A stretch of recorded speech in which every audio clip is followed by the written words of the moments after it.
Bom dia, eu sou Marina Rodrigues. Bom dia, eu sou Priscila Rodrigues.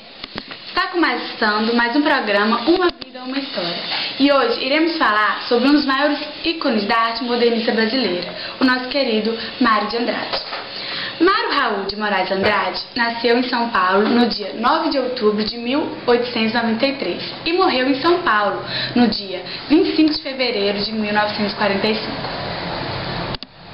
Foi um poeta, romancista, crítico da arte, musicólogo da época do movimento modernista no Brasil. Produziu um grande impacto na renovação literária e artística do país, participando ativamente da Semana de Arte Moderna de 1922. Além de se envolver com a cultura nacional, trabalhando como diretor no Departamento Municipal de Cultura de São Paulo. Iremos agora para um rápido intervalo e voltaremos com Jonathan e Matheus Soares. Na maior gandaia, vai pra balada, no sapato destaca, com a sua tribo até de madrugada. Burguesinha, burguesinha, burguesinha, burguesinha, burguesinha, só no filé. Burguesinha, burguesinha, burguesinha, burguesinha, burguesinha, tem o que quer. Burguesinha, burguesinha, burguesinha, burguesinha, burguesinha, no croissant. Burguesinha, burguesinha, burguesinha, burguesinha, burguesinha, suquinho de maçã. Bom dia, voltamos ao programa A Vida, Uma História. Estamos falando sobre Mário de Andrade. Mário de Andrade foi um excelente escritor e se destacou por seu estilo rápido e solto, com ideias truncadas e que atingiram um efeito de grande dinamismo. Com você, Matheus.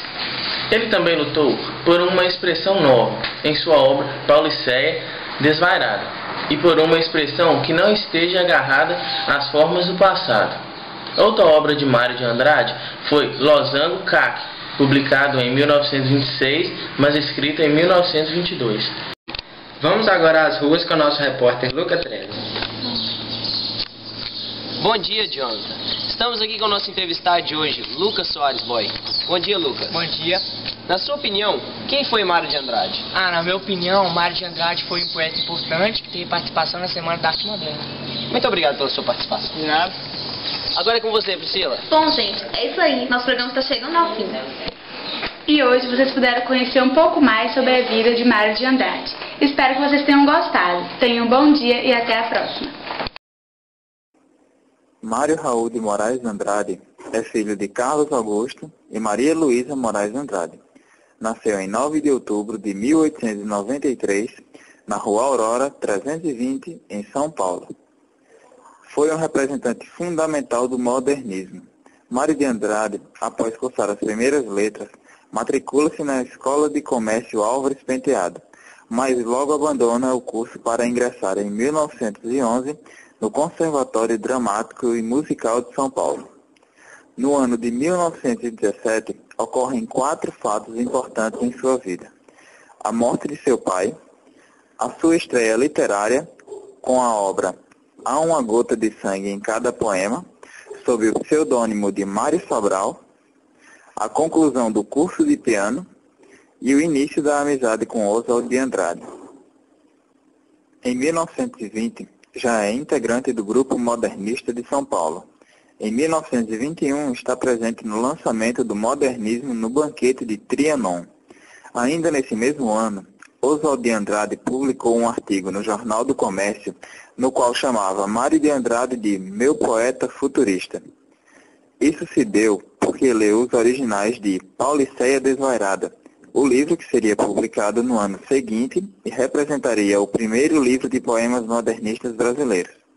Mário de Andrade respondeu negando sua condição de poeta futurista da seguinte forma: Não sou futurista, de Marinette. Disse e repito, tenho pontos de contato com o futurismo. Oswald de Andrade chamou-me de futurista. Errou. A culpa é minha. Sabia da existência do artigo e deixei que saísse. Essa atitude de Mário de Andrade é muito fácil de ser explicada. Nessa época, Marinette, líder do movimento futurista, aderiu ao fascismo, e essa ideia era repudiada pelos escritores brasileiros. No ano de 1922, junto com Oswald de Andrade, participa ativamente da Semana de Arte Moderna de 1922. No segundo dia do espetáculo, durante o intervalo, em pé na escadaria, Mário de Andrade lê algumas páginas da obra A Escrava que não é Isaura. O público, como já era esperado, reagiu com vaias. Ainda nesse mesmo ano, publica Pauliceia Desvairada, cujo prefácio interessantíssimo lança as bases estéticas do modernismo. E é nomeado professor catedrático do Conservatório Dramático e Musical de São Paulo. Em 1925, com o livro de ensaios A Escrava que Não é Isaura, afirma-se no cenário literário como um dos grandes teóricos do modernismo. 3 anos depois, em Macunaíma, misto de romance, epopeia, mitologia, folclore e história, traça um perfil do brasileiro, com seus defeitos e virtudes, criando a saga do herói sem caráter. Por volta de 1934, Mário de Andrade torna-se chefe do Departamento de Cultura de São Paulo. 4 anos depois, por motivos políticos, afasta-se do cargo e muda-se para o Rio de Janeiro, onde exerce o cargo de professor da Universidade do Distrito Federal. Lá fica pouco tempo. A forte ligação com São Paulo o faz regressar. Coberto de reconhecimento pelo papel de vanguarda que desempenhou em 3 décadas, Mário de Andrade morreu em São Paulo, capital, em 25 de fevereiro de 1945, vitimado por um infarto do miocárdio em sua casa. Foi enterrado no Cemitério da Consolação. Um capítulo à parte em sua produção literária Sem Fronteiras é constituído pela correspondência do autor, volumosa e cheia de interesse, ininterruptamente mantida com colegas como Manuel Bandeira, Carlos Drummond de Andrade, Oswald de Andrade, Tarsila do Amaral, Fernando Sabino, Augusto Maier e outros. Suas cartas conservaram, de regra, a mesma prosa saborosa de suas criações com palavras.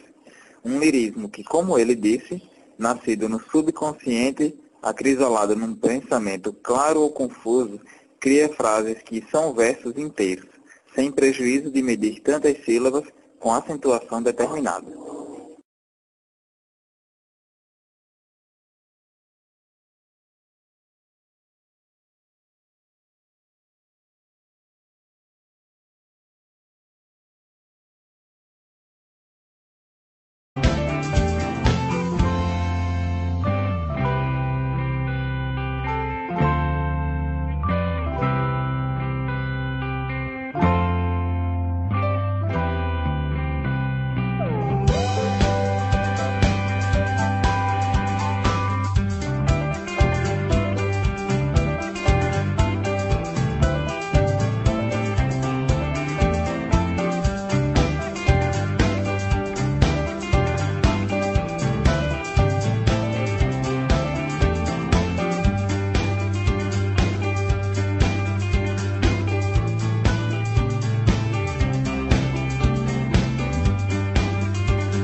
Não, fala assim, Bom dia. Não, peraí. Fala assim, Não. bom dia. Fala assim, bom dia, eu sou Marina Rodrigues. Vamos, pô. Peraí, já tá vermelhinho, já tá gravando. Posso ir? Já tá gravando. Não, não tá, não. Tá vermelhinho. Ah, é. Para de rir, velho. Você não viu, Ei,